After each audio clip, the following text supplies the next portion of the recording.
It was such a powerful time in my life when I joined the military to begin to witness the reality of war. And it began to cause me to question everything I knew about religion, about my belief system, about God.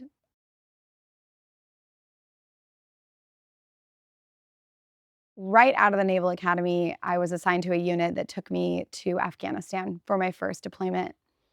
Once I got there, that's when I realized how challenging the nature of war is and how much it doesn't work.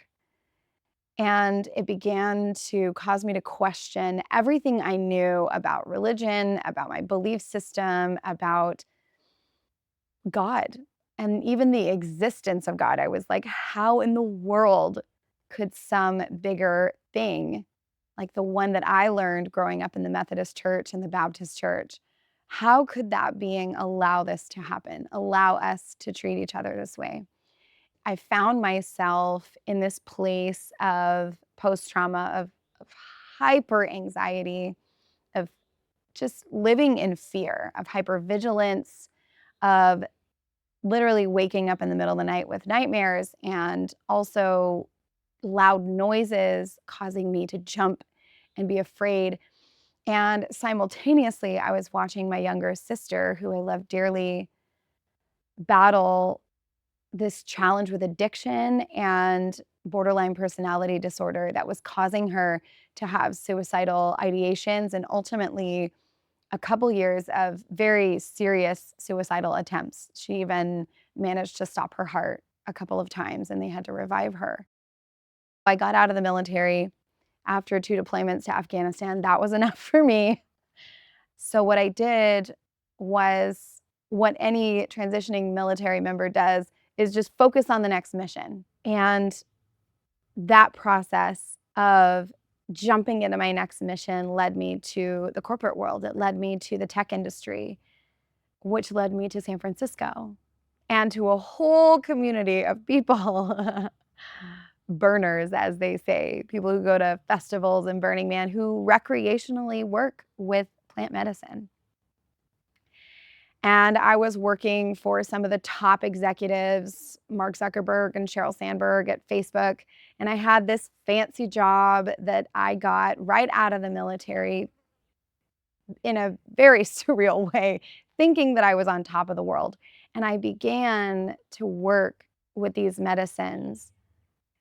And the first time I engaged with LSD, which I was terrified of, by the way, there's so much stigma around these medicines, especially LSD. So I fell into that same trap of thinking LSD is going to bond to your DNA and be found in your body 20 years after you were dead, or all of these fears around how it was going to change me permanently.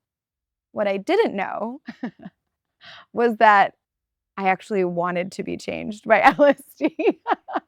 It was exactly the kind of change I was looking for.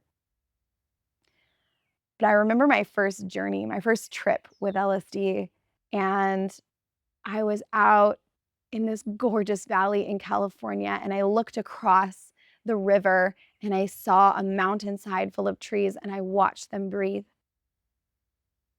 I watched the entire earth come alive, and I watched myself become a part of that earth and the interconnectedness of all things, which later in my research I found was one of the most common experiences of why psychedelics create such change, because we get to experience in our body the interconnectedness with everything that is. Once I started to explore with plant medicine, it opened up the door because it opened my mind to the possibility that there is something different, that there's a different way to heal.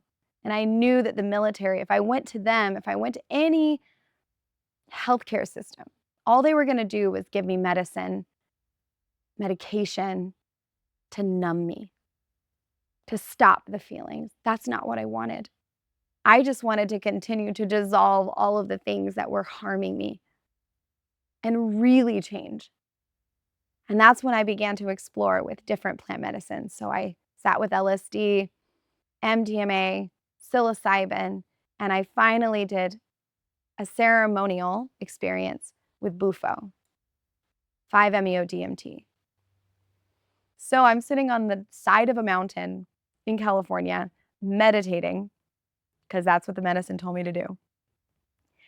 And I felt a vortex of energy, like a tornado, come down into my body, swirling everything around, and I was completely no longer myself.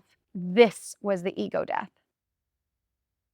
And it showed me the perfection of who I am based on both of my bloodlines.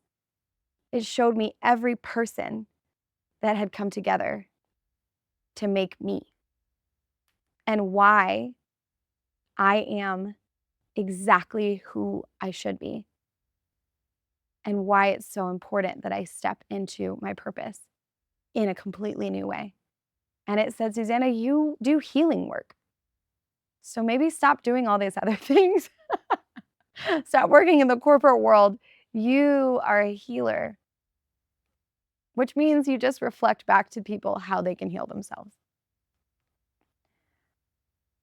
And that's where House of Embodied Metamorphosis comes in, because we live in a country where freedom of religion has allowed us to work with these kinds of medicines safely and legally as our sacrament in a spiritual, ceremonial way. So we can blend the clinical and the spiritual, the scientific and the spiritual, if you will, into one place and give people a chance to really transform from the inside out, which is what ultimately all of my master's work was on, was understanding how powerful these medicines are to heal on fundamental layers of our being. And I am so grateful to this medicine, because then, just a couple of years after I began practicing and people started to come to me, I worked with my sister 2 years in a row and served her ceremonies.